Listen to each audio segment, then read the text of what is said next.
Assalamualaikum warahmatullahi wabarakatuh. Sahabat Babar Official beriman, bagaimana kabarnya? Semoga kita selalu dalam lindungan Allah Subhanahu wa Ta'ala dan dilancarkan rezekinya. Amin, amin ya Rabbal Alamin. Sebelum lanjut ke cerita, alangkah baiknya tekan tombol like, komen, dan juga subscribe agar tidak ketinggalan dengan cerita-cerita kami selanjutnya. Terima kasih. Abu Nawas dan orang munafik. Diceritakan ada seorang munafik yang sedang mengalami suatu masalah. Orang tersebut bernama Abu Jahil.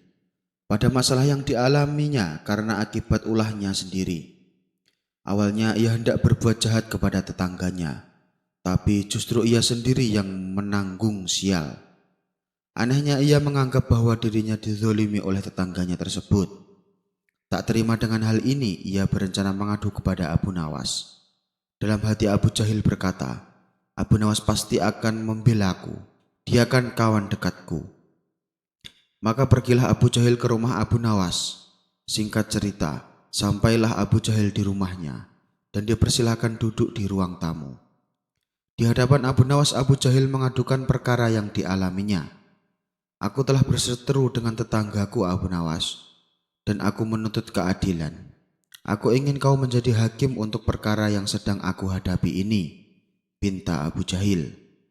Setelah Abu Nawas mendengar semua keluhannya, ia tak lantas percaya begitu saja, sebab ia tahu watak Abu Jahil yang sebenarnya.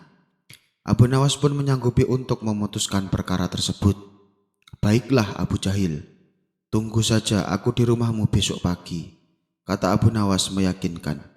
Keesokan harinya Abu Jahil dan tetangganya yang tengah berseteru terlihat sudah siap menunggu kedatangan Abu Nawas. Namun semenjak matahari terbit hingga terbenam, Abu Nawas belum juga datang.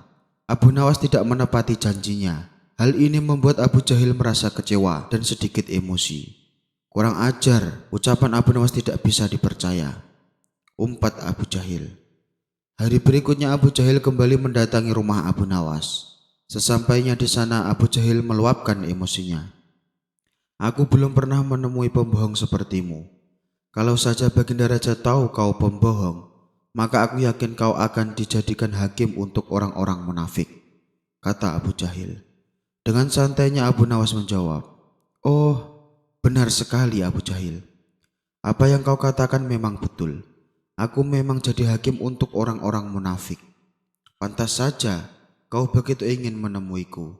Sekarang katakan padaku, perkara apa yang kau adukan padaku? Tanya Abu Nawas. Sontak Abu Jahil terkejut mendengarnya. Jangan-jangan Abu Nawas sudah tahu masalah yang sebenarnya, pikir Abu Jahil. Karena tak ingin dipermalukan lebih jauh, Abu Jahil buru-buru meninggalkan Abu Nawas tanpa berkata sepatah kata pun. Abu Nawas melukis raja. Abu Nawas yang beberapa kali menang lomba melukis diundang datang ke istana. Hai Abu Nawas, saya dengar kabar ternyata kamu bisa melukis juga, tanya Baginda Raja.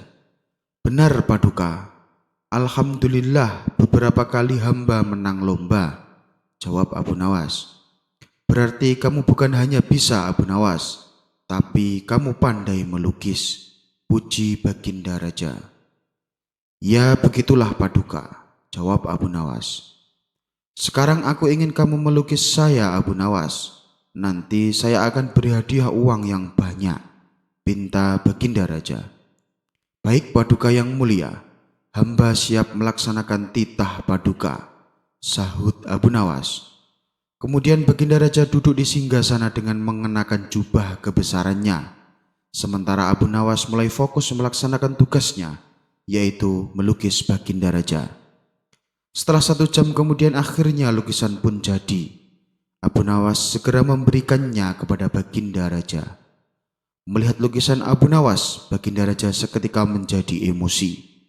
Karena di lukisan tersebut Baginda Raja dalam keadaan telanjang. Apalagi perut buncitnya sengaja digambar sangat jelas.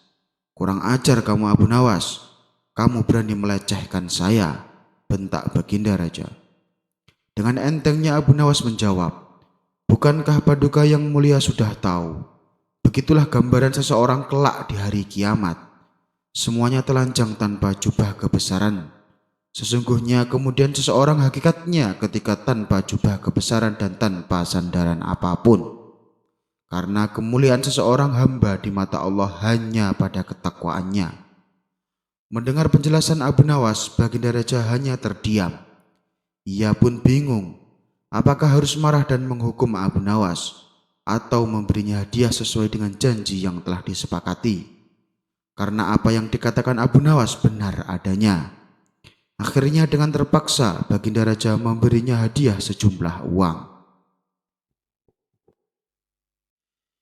Abu Nawas menghilang bersama keledainya. Dikisahkan Abu Nawas mempunyai keledai yang seringkali pergi secara tiba-tiba. Tapi tidak berapa lama kemudian ia kembali ke kandangnya. Untuk mengantisipasi kejadian ini terus berulang, Abu Nawas mengikat si keledai dengan tali yang kuat. Akan tetapi karena kecerdikannya si keledai bisa melepaskan diri dan pergi entah kemana. Setelah hari menjelang sore barulah keledai pulang kembali. Suatu malam tetangganya mengabarkan kalau keledai milik Abu Nawas tak ada di kandangnya. Abu Nawas, Abu Nawas, teriak si tetangga sambil menggedor-gedor pintunya. Abu Nawas pun keluar membukakan pintu dan menemui tetangganya itu. Ada apa? Tanya Abu Nawas. Keledaimu hilang Abu Nawas, kata si tetangga memberitahu. Anehnya Abu Nawas bukannya terkejut ataupun panik, dia malah merasa bersyukur. Alhamdulillah, ucap Abu Nawas. Tetangganya itu tentu saja heran dengan tingkah Abu Nawas. Hei Abu Nawas, apa kau gila?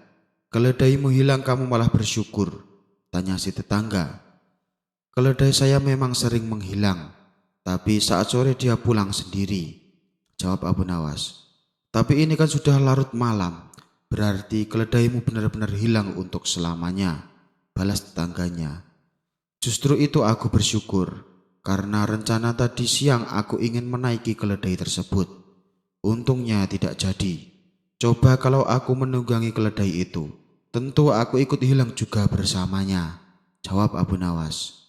Dasar orang aneh, sahut tetangganya sambil berlalu meninggalkan Abu Nawas. Abu Nawas dan orang munafik. Diceritakan ada seorang munafik yang sedang mengalami suatu masalah. Orang tersebut bernama Abu Jahil. Pada masalah yang dialaminya karena akibat ulahnya sendiri. Awalnya ia hendak berbuat jahat kepada tetangganya, tapi justru ia sendiri yang menanggung sial. Anehnya ia menganggap bahwa dirinya dizolimi oleh tetangganya tersebut. Tak terima dengan hal ini, ia berencana mengadu kepada Abu Nawas. Dalam hati Abu Jahil berkata, Abu Nawas pasti akan membelaku, dia kan kawan dekatku. Maka pergilah Abu Jahil ke rumah Abu Nawas. Singkat cerita, sampailah Abu Jahil di rumahnya, dan dia persilahkan duduk di ruang tamu. Di hadapan Abu Nawas, Abu Jahil mengadukan perkara yang dialaminya. Aku telah berseteru dengan tetanggaku Abu Nawas, dan aku menuntut keadilan. Aku ingin kau menjadi hakim untuk perkara yang sedang aku hadapi ini, pinta Abu Jahil. Setelah Abu Nawas mendengar semua keluhannya, ia tak lantas percaya begitu saja, sebab ia tahu watak Abu Jahil yang sebenarnya. Abu Nawas pun menyanggupi untuk memutuskan perkara tersebut.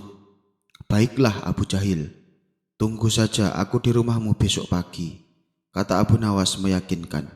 Keesokan harinya Abu Jahil dan tetangganya yang tengah berseteru terlihat sudah siap menunggu kedatangan Abu Nawas. Namun semenjak matahari terbit hingga terbenam, Abu Nawas belum juga datang. Abu Nawas tidak menepati janjinya. Hal ini membuat Abu Jahil merasa kecewa dan sedikit emosi. Kurang ajar, ucapan Abu Nawas tidak bisa dipercaya, umpat Abu Jahil. Hari berikutnya Abu Jahil kembali mendatangi rumah Abu Nawas. Sesampainya di sana Abu Jahil meluapkan emosinya. Aku belum pernah menemui pembohong sepertimu. Kalau saja Baginda Raja tahu kau pembohong, maka aku yakin kau akan dijadikan hakim untuk orang-orang munafik, kata Abu Jahil.